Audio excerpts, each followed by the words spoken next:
Salut les doves, j'espère que vous allez bien. Aujourd'hui, on va parler passion, on va parler maillot de foot. Les maillots, je les collectionne depuis petit. Les maillots, j'aime tomber dessus un peu par hasard. Je n'aime pas les acheter neufs. Je préfère souvent tomber dessus en brocante, en friperie, ou chercher sur internet et finalement tomber sur un maillot qui évoque quelque chose pour moi. Je ne veux pas m'acheter un maillot pour en avoir un de plus. Il faut qu'il soit beau, qu'il me renvoie un souvenir à une équipe que j'aime ou qu'il se rapporte à un événement historique ou culturel. Bref, aujourd'hui je vais vous parler des 5 maillots africains sur lesquels j'aimerais mettre la main.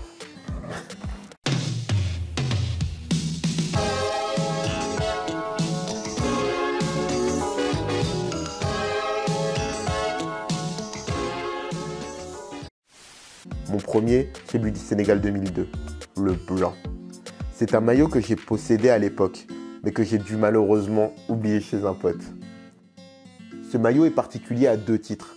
Déjà parce que je suis né au Sénégal, et en plus parce que cette année-là, les Lions de la Teranga ont brillé sur la scène internationale. Déjà lors de la Coupe d'Afrique 2002, perdue en finale face au Cameroun au tir au but. Et puis bien sûr, lors de la Coupe du Monde, où les Lions ont fait un parcours exceptionnel en battant notamment l'équipe de France, championne d'Europe et du monde en titre. It's Djorkaeff who gets caught in possession here. And it was Daf who put El Hadj Diouf away. And they've got two striding up in the centre here. Bouba Diop is there.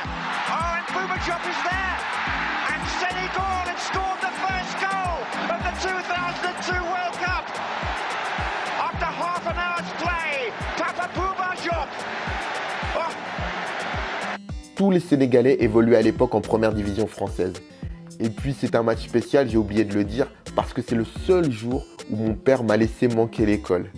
Bref, durant ce mondial, les Sénégalais sont arrivés jusqu'en quart de finale et ont été éliminés par la Turquie.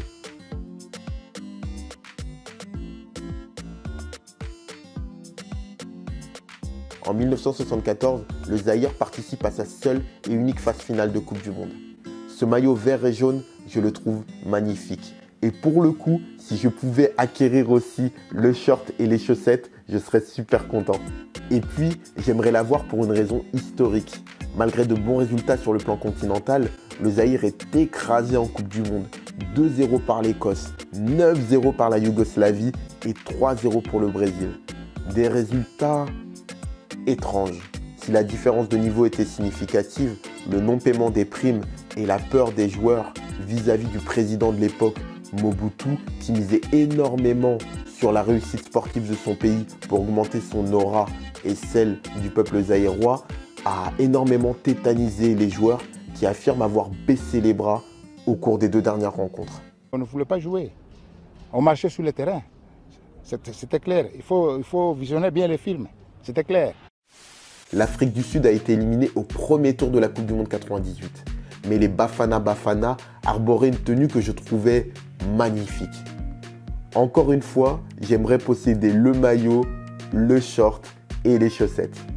Si la coupe du maillot fait un peu old school, le mélange entre le blanc, le noir, le vert et le jaune rend ce maillot totalement magnifique et je sais pas, je trouve que la dimension africaine, elle est vraiment bien représentée.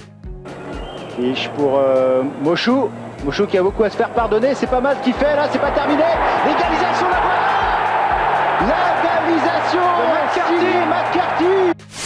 Pour la petite anecdote historique, 2 ans avant la Coupe du Monde en France, l'Afrique du Sud remportait la Coupe d'Afrique des Nations en 1996 et c'est la première compétition auquel le pays participait depuis la fin de l'apartheid. Le Cameroun, une des plus grandes nations de football en Afrique. Le Cameroun a remporté 5 Coupes d'Afrique plus 1 titre olympique en 2000. Alors aujourd'hui, les Lions indomptables me font moins rêver. Mais en 2002, la bande à Samuel Eto'o arborait un maillot sans manches du plus bel effet. Trop stylé. Puma a parfois vraiment le don de sortir des produits originaux. Bref, ce maillot utilisé lors de la Coupe d'Afrique des Nations 2002 est beau, unique et il permettait aux Camerounais de mieux supporter la chaleur et de ne pas se faire tirer le maillot. Totalement ingénieux. Enfin, j'aimerais mettre la main sur le maillot du Ghana porté lors de la Coupe du Monde 2014. Le blanc, il est magnifique.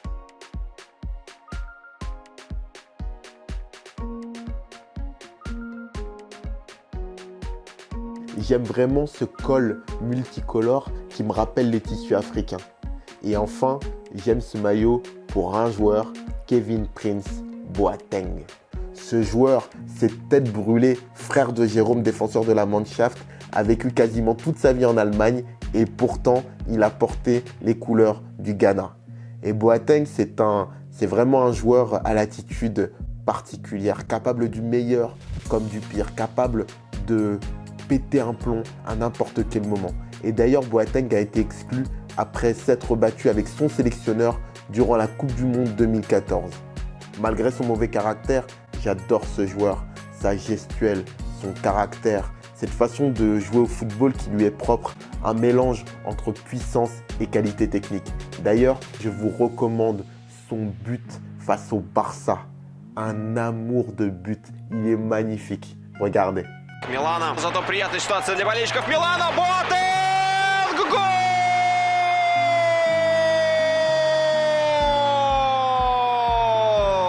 J'espère que cette vidéo vous aura plu. N'hésitez pas à me donner votre avis dans les commentaires. Dites-moi quel maillot vous ferait rêver.